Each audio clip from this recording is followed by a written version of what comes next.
Hey, Jasmine. What's going on, brother? So, it's really good to meet you. I Nice to meet appreciate you you too. sitting down with me today. So, tell me a little bit about your history, about yourself. Where are you from originally? I'm originally from Worcester, Massachusetts.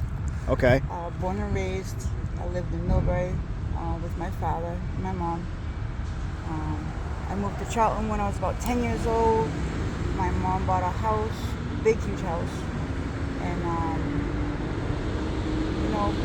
just things kind of were good for a while. My dad was a drunk since I could remember since I was a little kid. So like my mother mostly took care of me, and she decided on my 8th birthday that she was gonna go make money up in Laconia Bike Week so I could have a really good birthday. And instead of having a good birthday, life changed, like instantly and very dramatically. My mom got into a bad motorcycle accident, and I became her caretaker at the age of 8. You were 8 years old taking care of your mom? On my birthday. My dad was excuse what I say about my father, I love both of my parents very much, but back in the day, I fucking hated my dad. He was a loser. He was a drunken loser. He couldn't really keep food on the table. He could barely pay the bills. Thank God for my grandfather and my grandmother, because they owned the apartment, the house we were in. So we really didn't have to pay any bills. I took care of my mom every day. Did laundry, did dishes, cooked, cleaned, and eventually did take some of my mother's beatings for her because I didn't want my dad to hurt her. She was hurt already. She didn't need no more pain as it was. Started really getting hard for me because I wasn't being able to have any childhood, friends, going out really, playing outside was, very minimal. I mean, it wasn't like minimum, but I couldn't leave my yard, I couldn't go to a friend's house all the time. Because if I did, a lot of times I'd get phone calls, you know what I mean? Jasmine, you gotta go home, I need you, so it was hard to have. You were like an adult as a child. Yeah, I literally went from 8 to 18.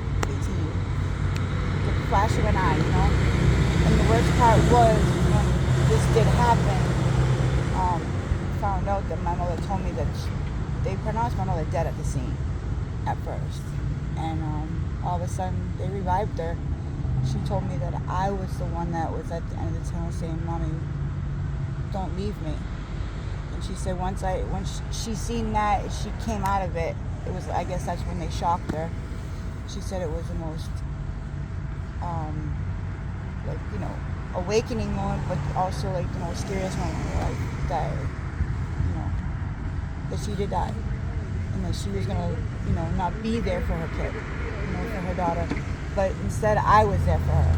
So the tables turned, instead of her being a mom, taking care of me and playing soccer with me and doing things that a parent would do, I like going her to doctor's appointments, and I started learning how to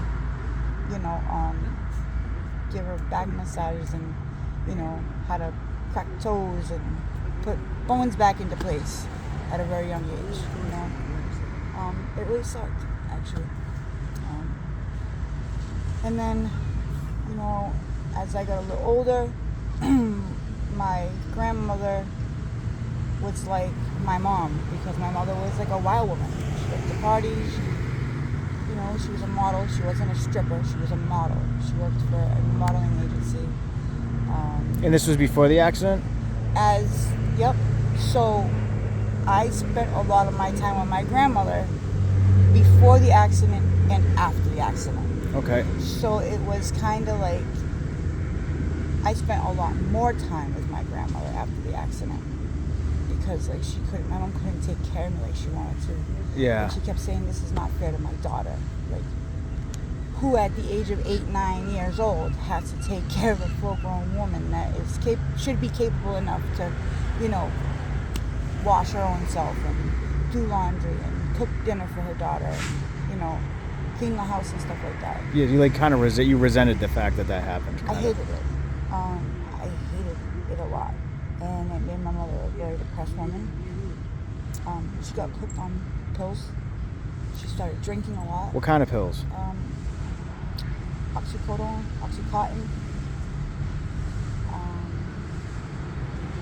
I really don't know.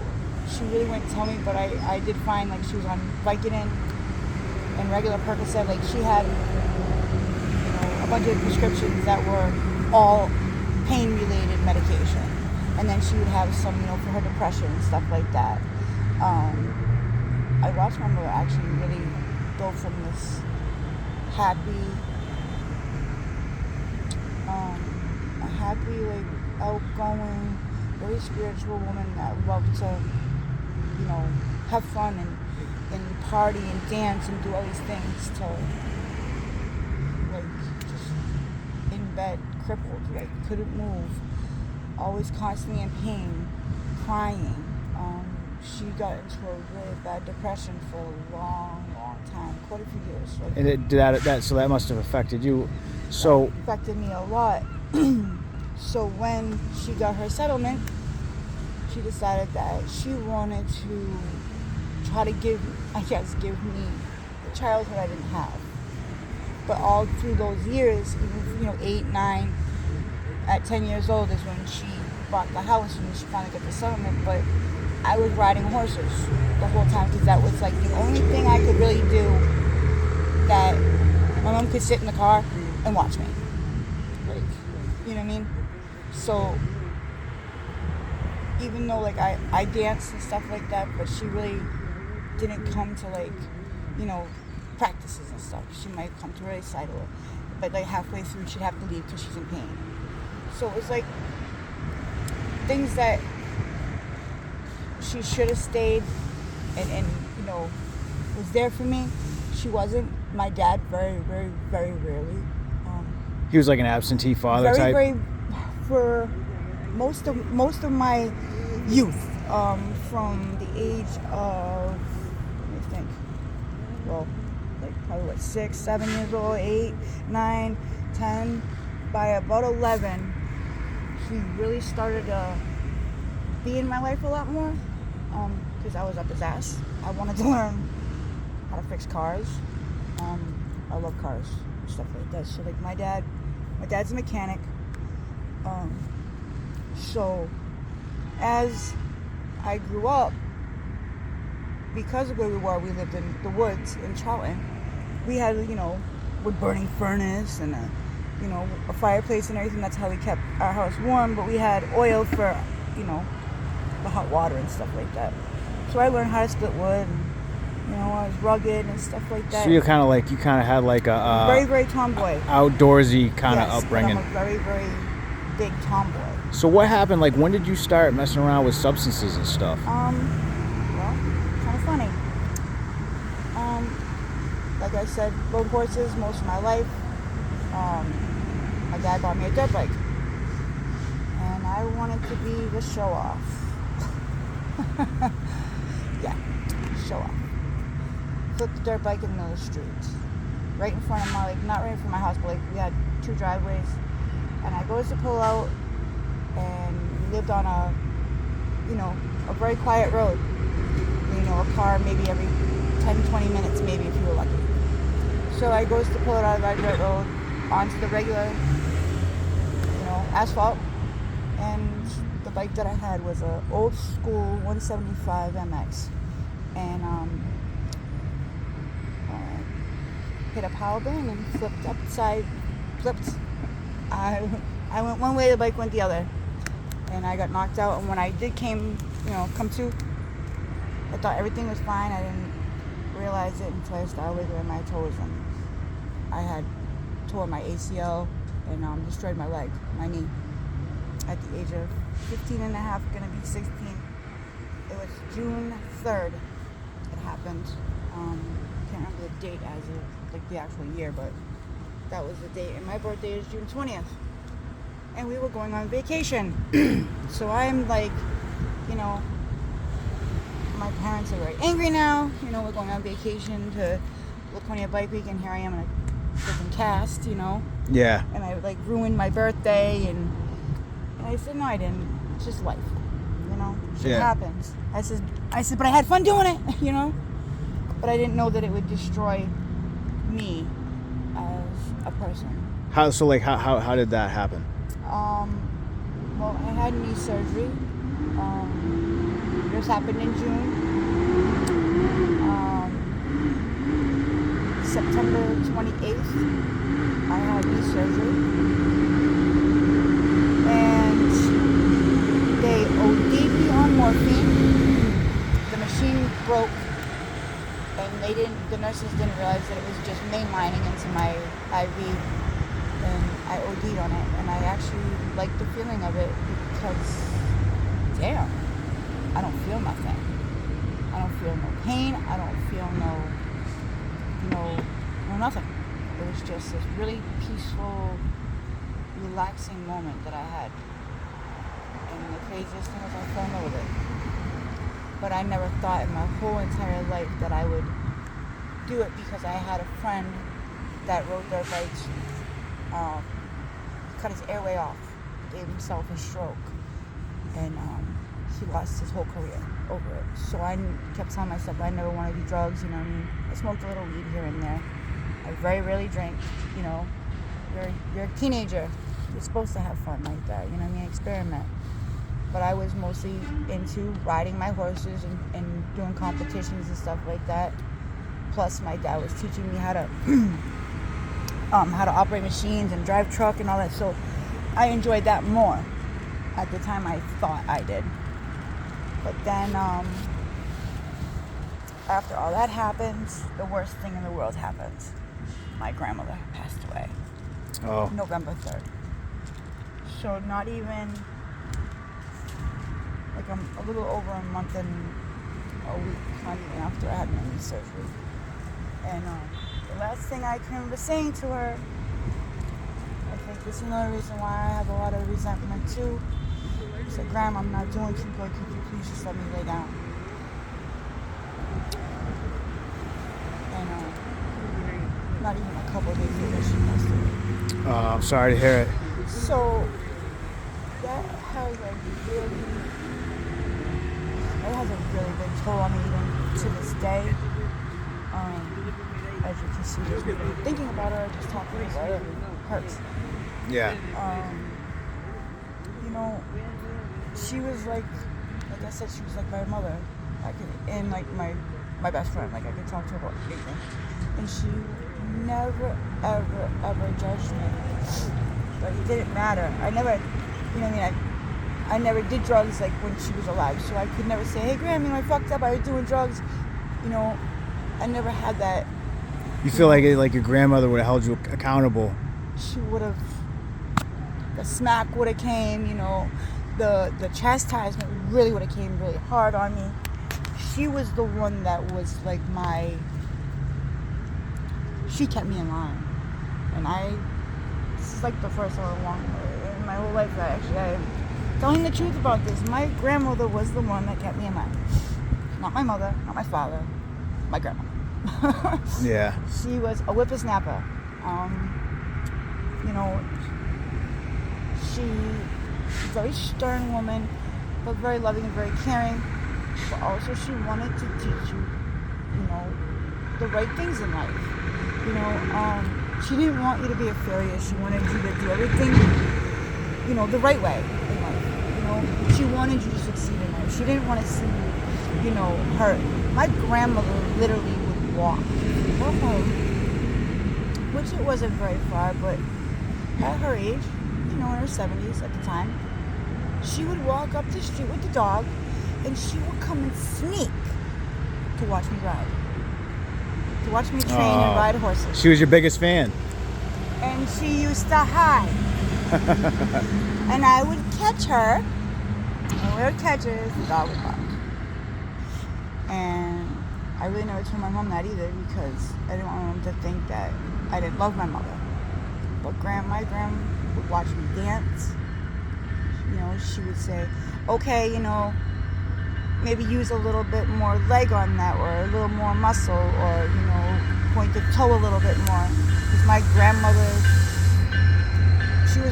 she did roller skating back in the day when she was young, in her 18s and her 20s. Yeah. So that back then, roller skating was a big thing. You know what I mean? So it was like dancing. Yeah. So she would, you know, be that push for me. Yeah. And both of my parents just, it sucked that they didn't really want to be parents. A lot of the times I got, I wish I never had you, you know. I regret having you.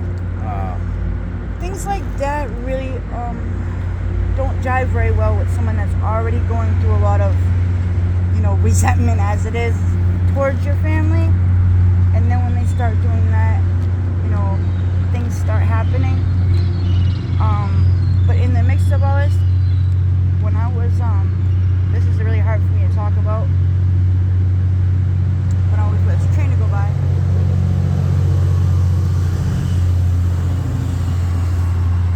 When we first moved out to Charlton, right, when I was about 10 years old, I had two half brothers.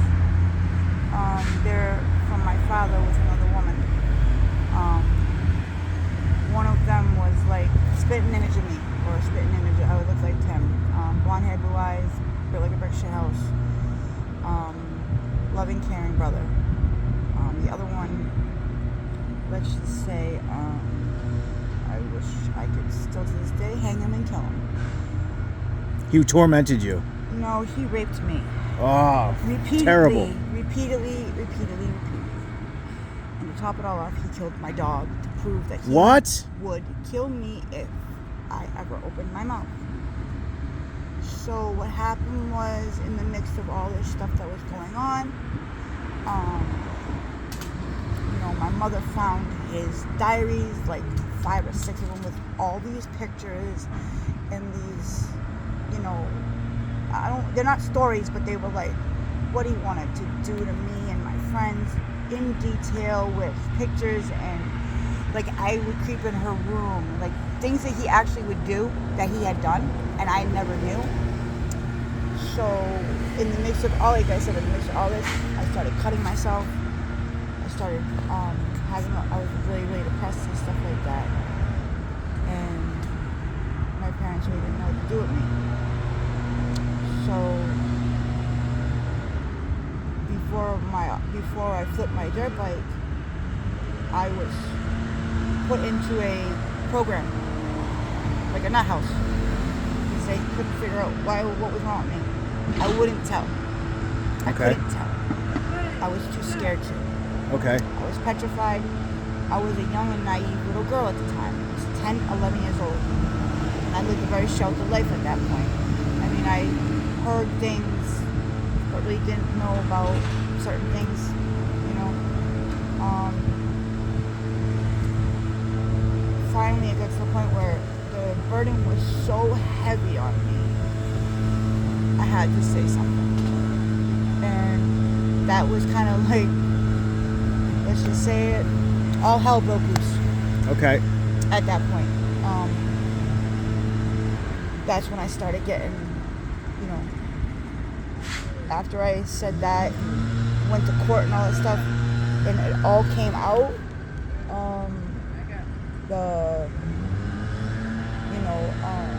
what's the word I want to call it? You know, that everything that I did, I was wrong. You know, I felt like I was the bad guy. You know, I must have did something wrong for this to happen.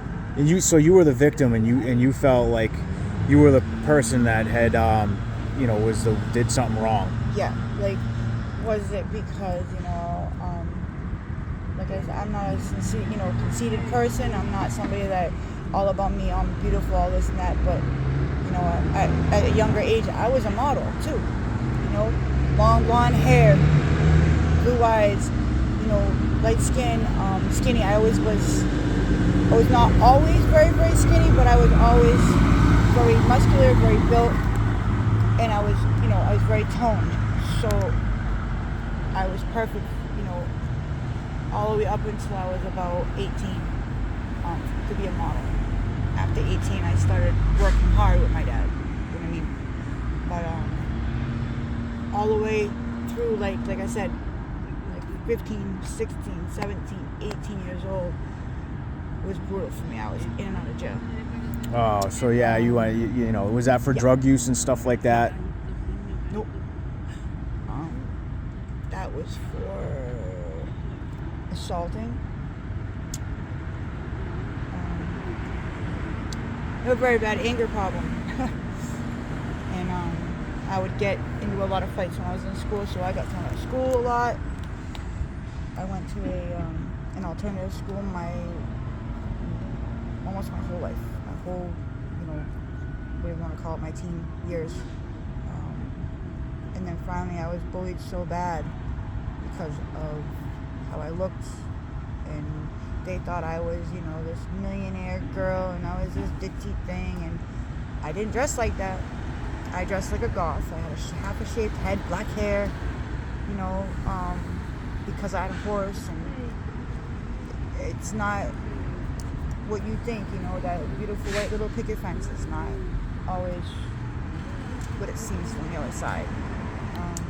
A lot of abuse in my home, like I said, very abusive. It just looked good on the surface. Yeah. That pretty little picture. They're sitting there and the smiles and all that, they're fucking fake. They were straight fake. My parents always fought. Finally, before my 18th birthday, my mother and father finally separated. And I went and lived with my dad. Because my mother was a very abusive woman. Her anger, her depression, her drug use, just out of control. She would take every ounce of her anger on me. And I never wanted to hit my mom, but when she started putting me through walls and throwing me downstairs and chasing me with a fucking claw hammer, and accusing me of ruining her and my dad's relationship, I just couldn't take it anymore. That's when all the drug use really, really got horribly bad for me. Right, like between that and right after my grandmother passed away. It was like... What kind of drugs was you using? It was like legitimately like, how most people are like, oh, let's just start with the weed. And okay, yeah, I was already on the weed. I went from weed to just straight fucking perk. What was I on? 7.5s at first. Then I went to perk 10s. Then I went to oxys, morphine, Dilaudid, fentanyl, to heroin. By the age of 20, I was sticking needle in my arm. And how old are you now? I'm 39. So I've been using opiates since I was 16 years old. Wow. I've had 5.5 years clean straight. I have a son. I can't see. I haven't seen him since his first birthday. That's another reason why I'm still using. I didn't choose this life at all. I had everything. Cars, horses, house, my own business, 2 businesses. My boyfriend died, and I climbed out of that hole. Then I started working, and I fell off a building, and I couldn't climb out of that hole. That was the only hole I couldn't climb out of. You got back into like the painkillers and things? Yes. I had a lot of time clean at that point. I had a little more than 5. I had 5.5 years, and then I had like 3.5. You know what I mean? At that point, I was clean. I didn't even have my son yet. How did you get clean the first time? I was on methadone. I had my son on methadone. My son was a 1 pound, 7 ounce baby. I wasn't even supposed to have a baby. I was supposed to even have kids. I lost my first son in jail. I was 22 weeks pregnant, and they wouldn't take care of me properly. I'm a diabetic, and they didn't give me my insulin, and I had a stillborn baby in my jail cell with 3 other girls in my cell with me having a coronary connection fit. I'm sorry to hear that. I'm sorry.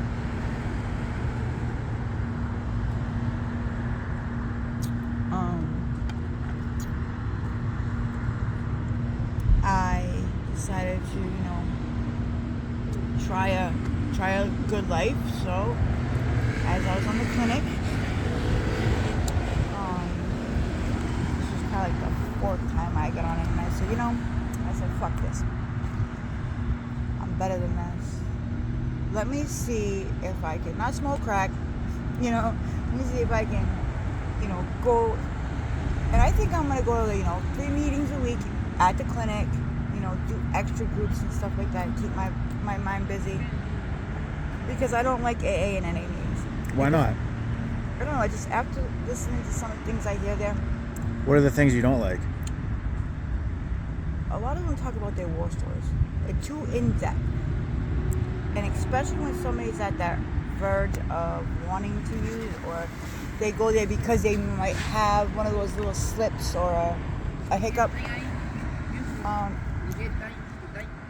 It's 12:13. So, sorry about that. No worries. Like Bryce says, we're in Boston. We are in Mass Ave, and nobody has any manners. What I call them as, they're not housebroken. But anyways, what was I just saying now? So, Oh yes, well, the clinic and meetings. I used to go to meetings, but the thing was, is every time I left the meeting, I would go to the liquor store. Yes, I'm not lying. I used to go to the liquor store, or I would go to the liquor store before I'd go. Sometimes, because it was just like, oh, here we go. I dreaded it sometimes, because I'm like, I'm going to this meeting. Oh, this is the meeting that these people that they don't want to talk about. It's the worst days. They don't want to talk about anything good, like their recovery that they have still. You know what I mean? So it's like, in my opinion, like, these motherfuckers have no recovery still. There's no way. I mean, half the time they're fucking slurring their words and shit like that. I'm like, yeah, you're drunk, you're fucked up, you're on the stage telling me this, that, and third, and you're lying to everybody. Why even go up there and do that? Because half of us, if they don't realize, half of us really do know that they're still using. And they can't, that's being a hypocrite. So you're saying, like, you feel like there's a lot of fake jokers in the recovery meetings? Some of them, yeah. It depends on where you go. Like I was saying, I mean, a lot of my meetings I went to were at the Methadone clinic, because we had nothing to hide. Okay? We would say, yeah, I tested positive this week, and this is why. But we wouldn't sit there. We would sit there and try to figure out what we could do to make a solution. You know what I mean? And make those slips and those little hiccups come, less and less. At a oh, that was awesome. At an AA meeting, you can't talk about that stuff there.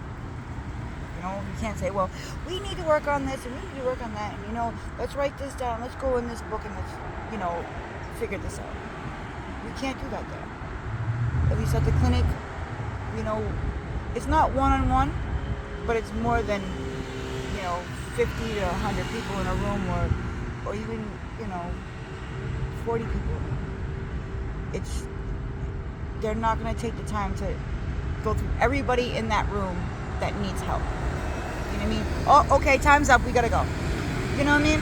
Yeah, you don't feel like that, that you're like, the focus is on you. It's like you don't have... the focus is on what our problem is. There's not just one person in that room that has the same problem as me. There might be 5 or 6 or 10 or 15 people in there that have the same issues or problems that I'm going through.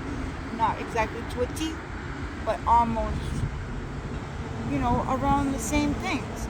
And they're like, how am I going to work on this? Yeah. How can I get there? Yeah. instead of how am I not getting out of this? How come I keep digging myself a fucking deeper hole and I can't get out of it, but she's coming out of the hole? So you so you felt like just kind of like the methadone clinic and like just being around people. The methadone clinic was better because they really, really wanted to help. They were there to help, not blow smoke up your ass, in my opinion. So like after you relapsed and you came back out here, how long you been kind of like hanging around down here? How about this? I didn't relapse. I know. I'm sorry. I'm gonna say it like this. I use the old term. Actually, what happened was they took my son from me. I lost control. I shaved my head, had a nervous breakdown, and I started drinking really heavily, really badly, and I OD'd twice on alcohol. I drank 2,600 proof vodka, root beer nips with like 4 monsters one day, and I almost made it to detox, but I died in the car. Oh, I'm sorry to hear it. So they rushed me to the hospital, and look what I just did. I just dumped all my crack on the ground, guys. Ooh. Oopsie. It's okay though. I can see it though. It's right there.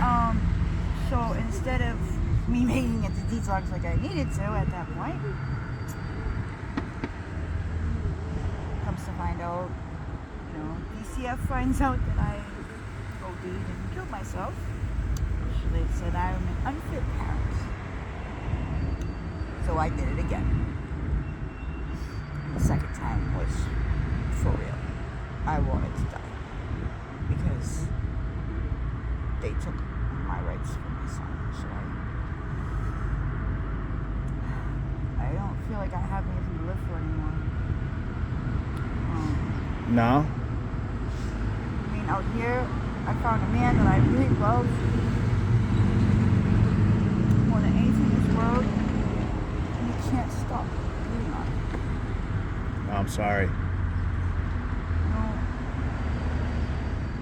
I'm a good person, but I'm getting to the point where my niceness is going away, and the anger is coming out again. And I've been trying for like the last, I want to say almost 10 years, to stuff that anger and not hurt nobody, and to be humble, and to forgive and forget, accept things that you can't change, and change the things you can. Yeah. But I can't change him. Yeah. No matter what I do, like for instance, we'll just say, the only reason why right now I'm on Mass Ave is because me and him had a bad fight yesterday. And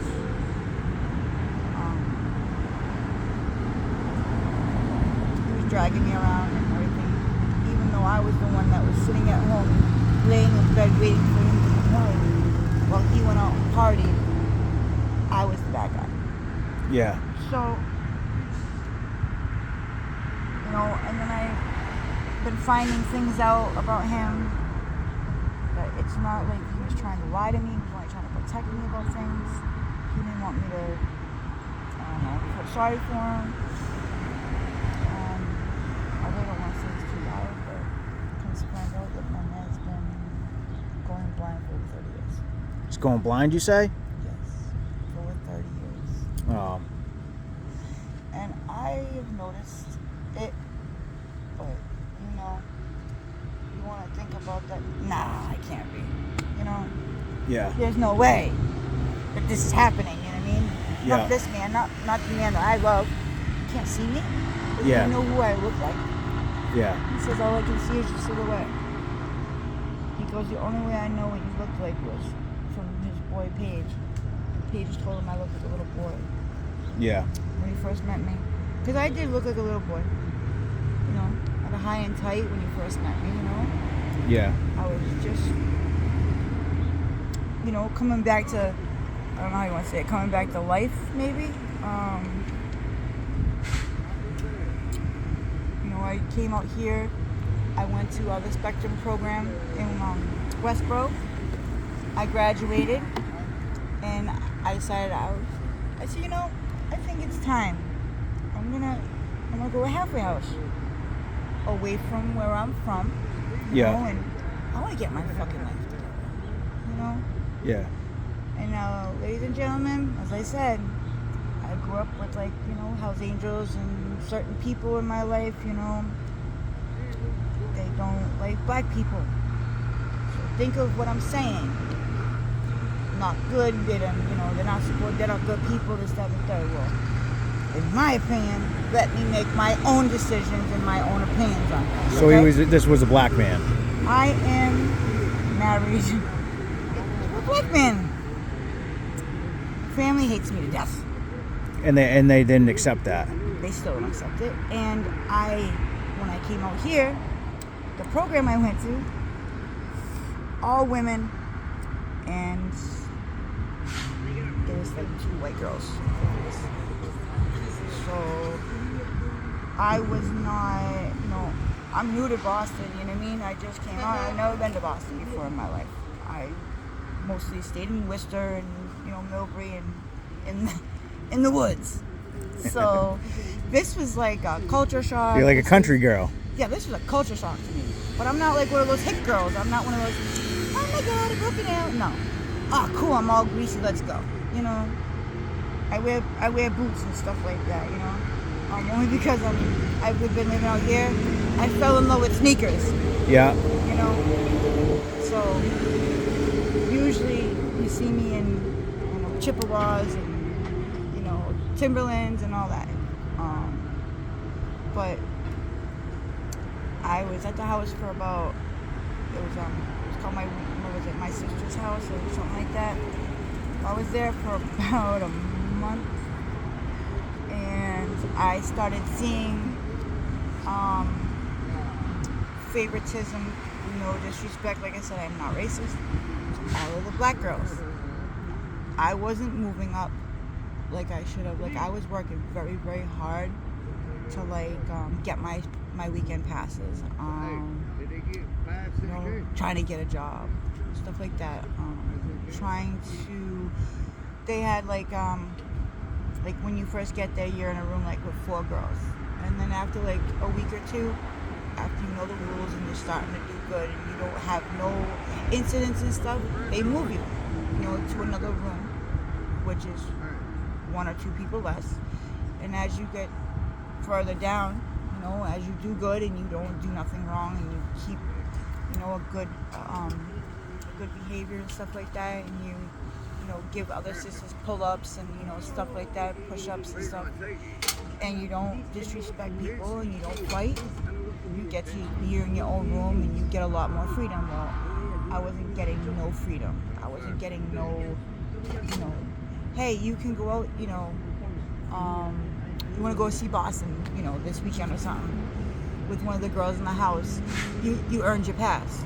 It was like I never was being able to earn a pass or earn any, quality time in Boston to see things that I've always wanted to see. It was like I was always, well, you didn't do this week, so you can't go. So you felt like there was no lifting of the restrictions there. I'm like, what are you talking about? So what'd you do? Did you end up bouncing out of there? I ended up getting in a fight with this girl because this is crazy.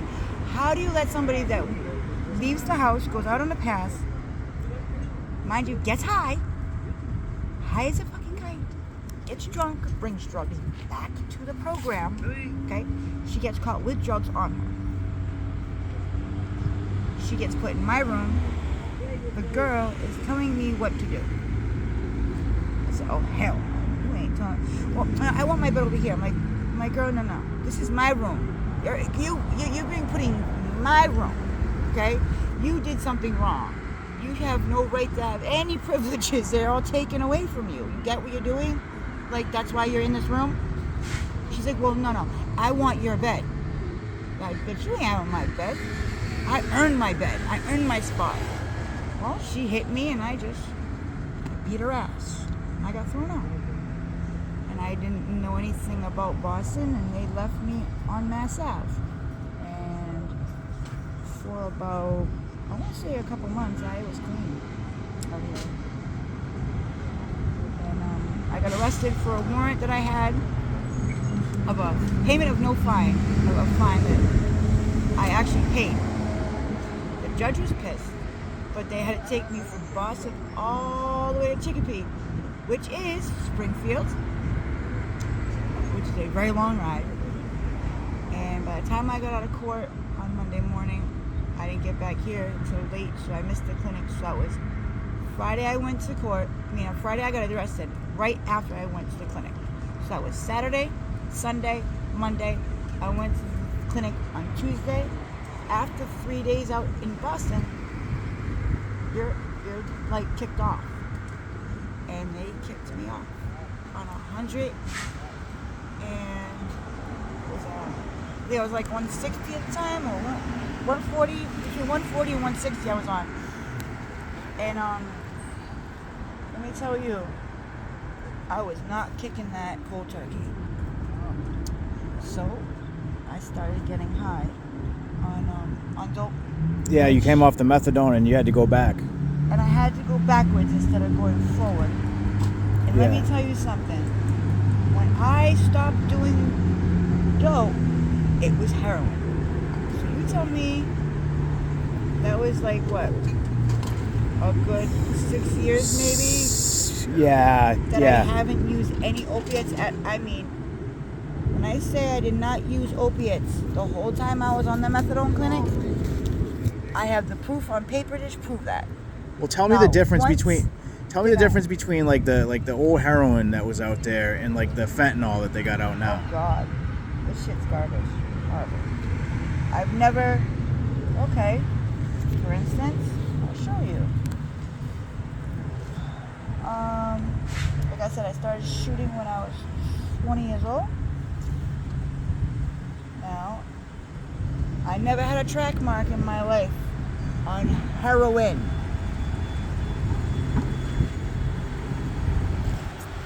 Track mark here. Yeah. This is what that xylazine shit's doing to you. My body can fight it. Not everybody's body can fight this shit up. Yeah, you got like my pin thumb. drops. My thumb was almost taken from me. Oh. I lost my fingernail. I just got my fingernail back. Okay.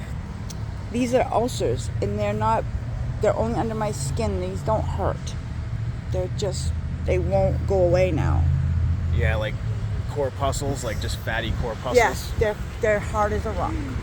Wow. But the only track marks I ever had when I did heroin. See this right here? Yeah. I had that one, and that. Oh, all right. That's all I had when I did heroin in Worcester. When I came to Boston, that's where I started getting all these fucking track marks from. Huh. And I have them on my feet. I started using my legs. What's the drug like? Like, is it like a different high, do you think? Or I don't like it. What does it do to you? I really don't get that high on it anymore. I used to get really high on heroin. I have a very, very high tolerance to any type of medication, any type of pain medication, anything like that. I think it's because of the pain pills I was on, and plus I've always had this high threshold for pain because I was always beaten when I was a kid, like I was saying. Yeah. A lot. Like, eventually, as I'm getting beaten, I'm like, I start laughing. Yeah. Who the fuck laughs when they're getting whooped with a piece of leather? I mean. Yeah. Well, I'm sorry. That's awful. Or getting beat with wooden spoons. My mother used to go to the store and buy packages of wooden spoons. Like. Yeah, I used to get the wooden spoon too. Yeah, I know that one. 5 packages every 2 weeks. And she'd break them all on my fingers. Yeah. Or on my ass. I or did, my yeah. hands.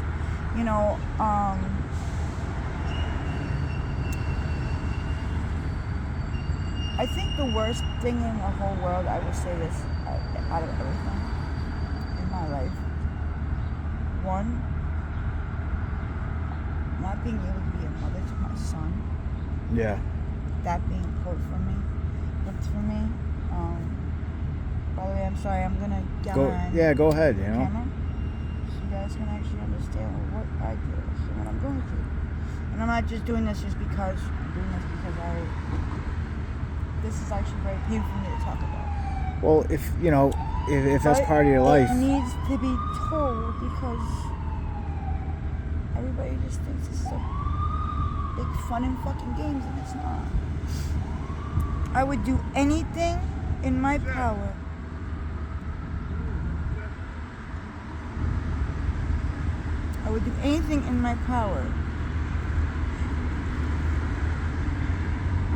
to go back to the day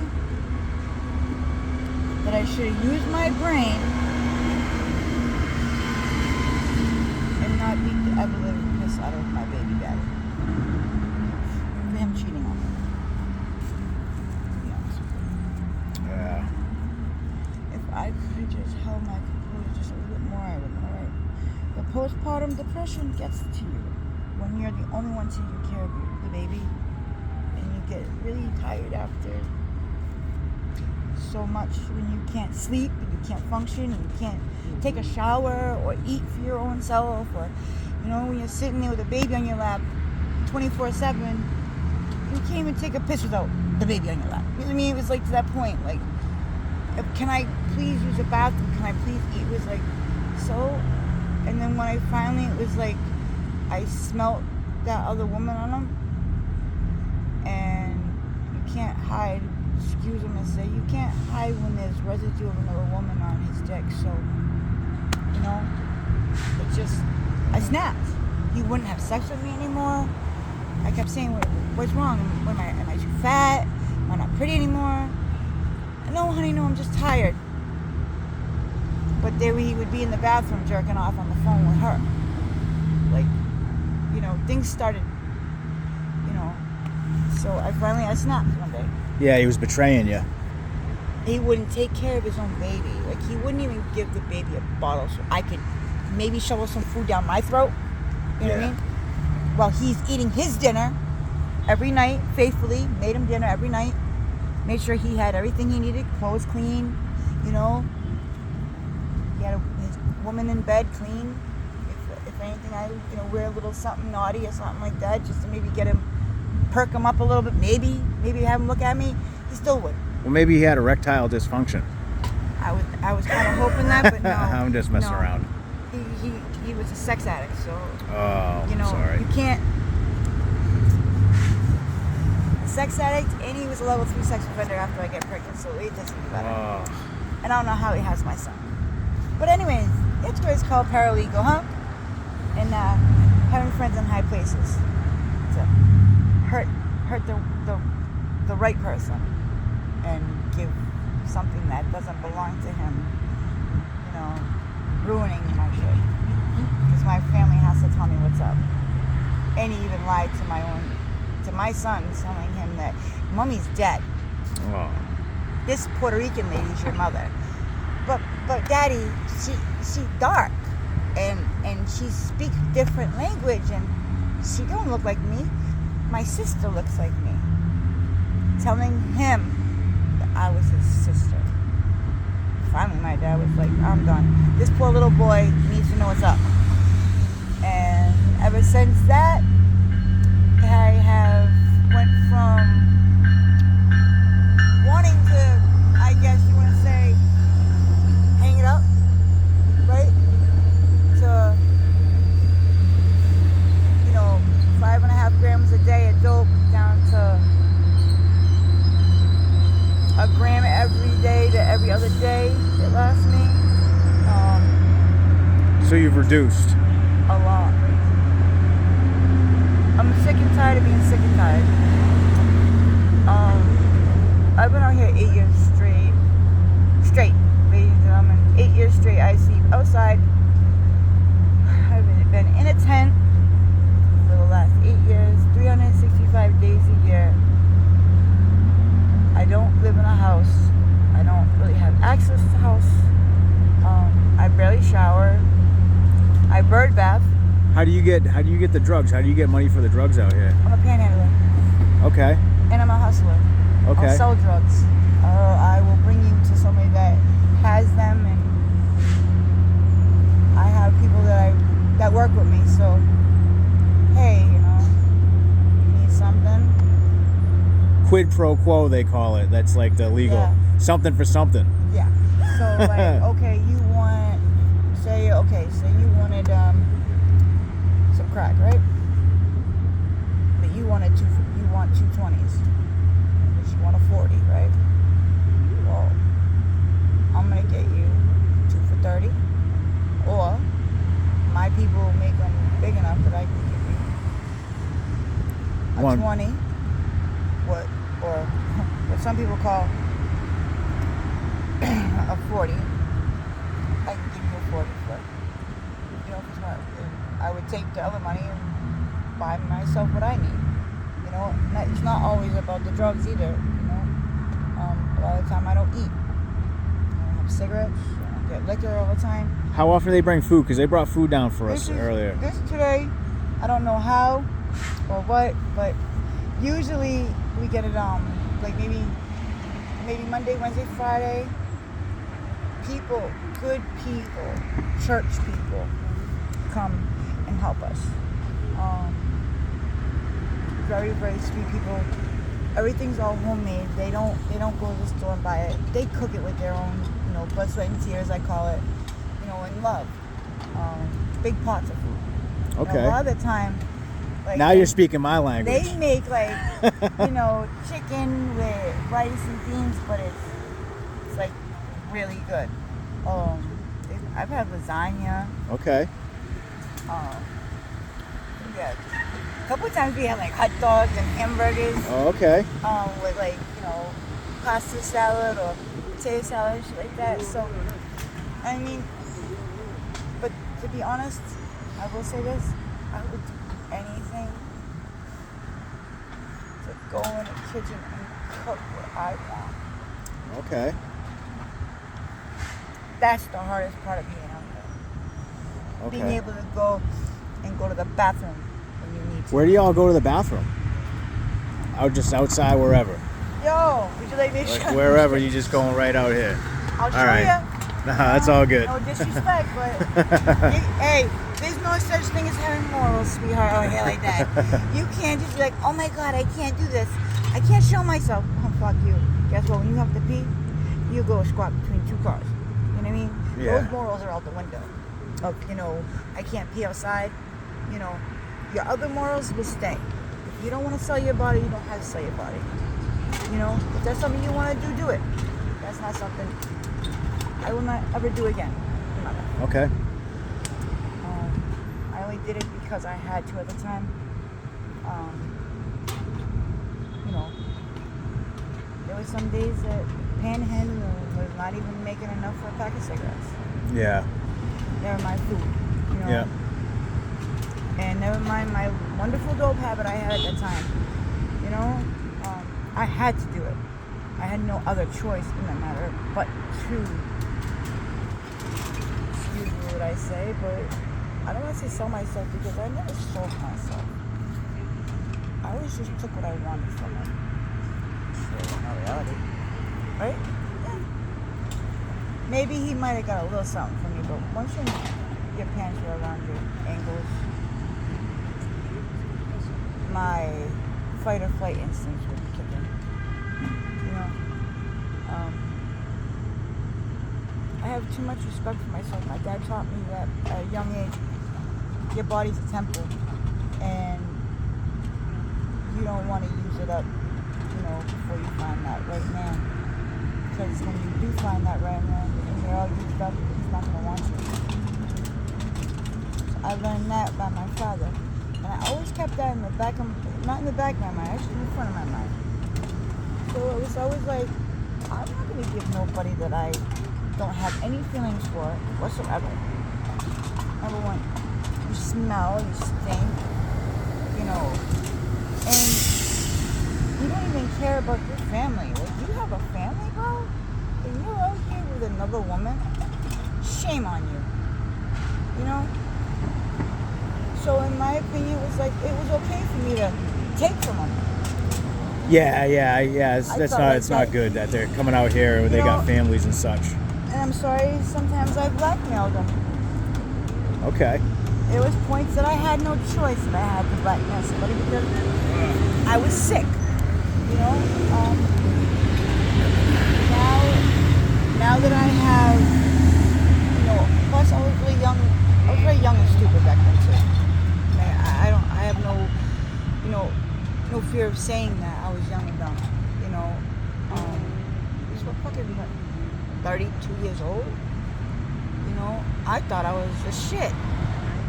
You know, and I didn't realize that. Yeah, you can get kidnapped and taken and held hostage. Ladies and gentlemen, does it happen? So don't think that those things don't happen because they do. You never thought it would happen to me. You know, I got taken by a John. That's another reason why I don't do it. Will not do it ever again. Yeah, that's frightening. Okay? When they hold you hostage and you can't move and you got a gun to your head, or excuse me, they got a gun in your private areas, and you're thinking about the last thing in your mind, well, what would it be? Mine was my son and my husband. How are they going to find me? And my God, please don't, make them have to fucking go look for my body parts. Well, I'm sure glad you're not doing that anymore. No, it's been like 7 years since I did that. Good. Nice. I stopped doing it about almost a year after I was over. And it really wasn't like I just started doing like when I first got out here. No, it took me like months before I got into doing that shit. And I only did it for probably about maybe 6 months, not even. On and off. Yeah, it sounds dangerous. Well, it was very, it was very hard. And I will be honest, I do feel very bad for these girls that are still out here. And there is right now. Is there a lot of prostitution out here? Yes, then there's a serial killer out here. There's a killer, you say? There's a serial killer out here, and look at me. There's a lot of girls out here being trafficked. Really? Who does the trafficking?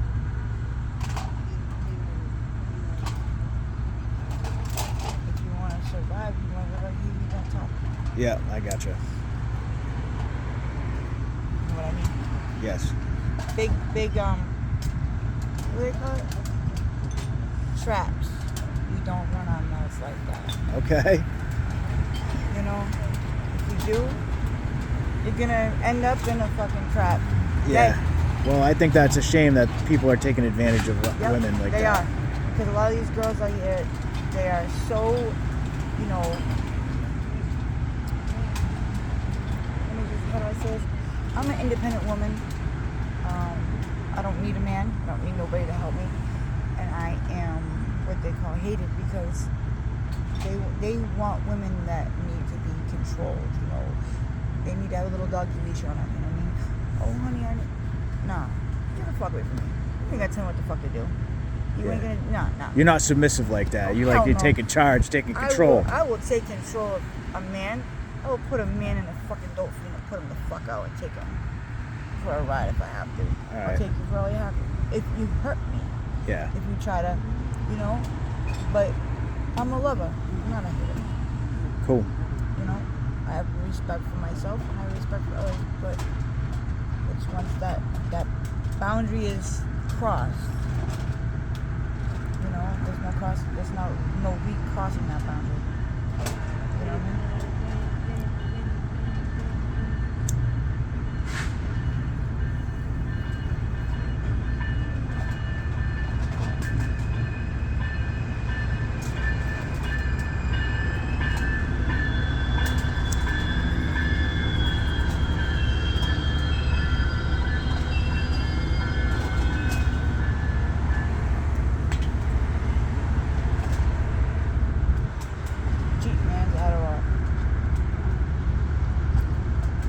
I thought that Adderall used to be the poor man's cocaine. Well, for me, this is my Adderall.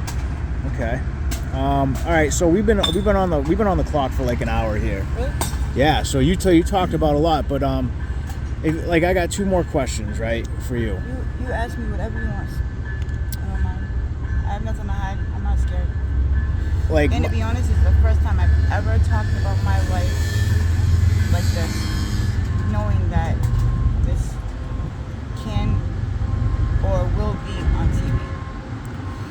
because I really want people to know that no matter what, no matter if you are on top of the world, you know, like Donald Trump or, you know, Aaron Hernandez or Tom Brady or any of them, right? One little glitch, you know, one wrong move or just life. Like Christopher Reeves, like Yes. getting paralyzed. Yeah. The higher you Because- climb, the farther you But fall. let me tell you, I've been there. I've been paralyzed and thinking that I was never gonna walk again. You know what I mean? But then this is one of those holes that I am definitely afraid of that I can't get out of right now. So that brings me to my first question is like sitting here talking to you, getting to know you. Yep. It's about you, right? Like, you know, like Yeah. I'm not coming out here like I want to, you know, I want to obviously be able to, you know, bring light to things, but I want to help people. So What you told me? what do you want? Like, what do you want to do for you? Like, what's your goal? I don't know. Did you let people know what you're doing? That Yes, you- yes, that they you know. left your They know, life they know. To come. Yeah, and they probably with think I'm us? crazy. To be honest, I think this man is insanely crazy, but you know what? That shows that he wants to learn and help people because he can see that a lot of people aren't getting help. And there is a big problem up here. One of the biggest issues is if you don't live on Atkinson Street in a town,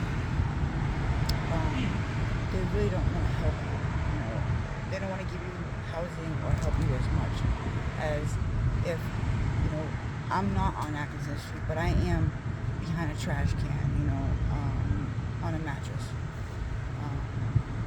I've been trying to get help in housing. Like I said, my husband was born in the Philippines, but he was born on American soil on a base. He's been trying to get his birth certificate for almost 3 years, and they won't send it to him. It's almost like he's a terrorist or something, you know. So that's a big problem for me and him. So if you Getting get services. any help. Services, You know, all right. Yes, services. You know, Like housing or yes. help and him we get like need- naturalized and or we whatever. need that. My man doesn't need to be naturalized. My man was born on a United States military base, which is military soil is United States soil, which means he was born in America. Does Okay. not mean that he's not. He was born in the Philippines, yes, but he's an American citizen. But he just has a hard time getting his birth certificate because he has to go through all these channels. He has to go through Washington and all that. And we've been doing it. And we sent the money, and his birth certificate doesn't count. That's So- making it so difficult for me and him to even put down that first brick. You know? So this is what I'm going to do, right? Because this is going to go out there. I'm going to give you my card. You're going to have access to all my different ways to contact me. I want you to reach out, keep in touch, right? I'll get back to you. But before we part ways, I just want to say thank you, and I wish you the best. It was good to hearing your story and getting to know you. But I want to give people hugs and show them love because I appreciate you. Oh, I appreciate. Like I was saying to you before, you know, this is very hard to do. Ah. Because this is not a lie. You know what I mean? Yeah. This is real life. You know what I mean? Oh, I see it. Yeah, look, I see it. This is real life. This is not, you know. Yeah. I lost a lot of weight from being out here. You don't get to eat right. You don't shower. You don't get to take care of yourself. Well, And Jasmine. I would do anything. One thing I would say is if you ever think of like running away from home or anything like that, don't do it. Don't do it, It's not especially worth down it, here. okay? All right. You know, if you have an addiction, please get help before it gets too bad. You know, talk to your family. Don't keep yourself in the closet because you know what? I did, and my addiction got worse, and it eventually got me here. So I'm gonna say also I have a lot of connections. I can, if you want, I could help you get into treatment. So you got my information. Just like hit me up. It's up to hell you. yeah. All right. I've been thinking about treatment for the last couple of days because you know winter's coming and my situation is not getting any easier. It's getting worse. Hit me up and I'll network and see if I can get you in there. But thank you so much. I appreciate you talking to me today. Thank you.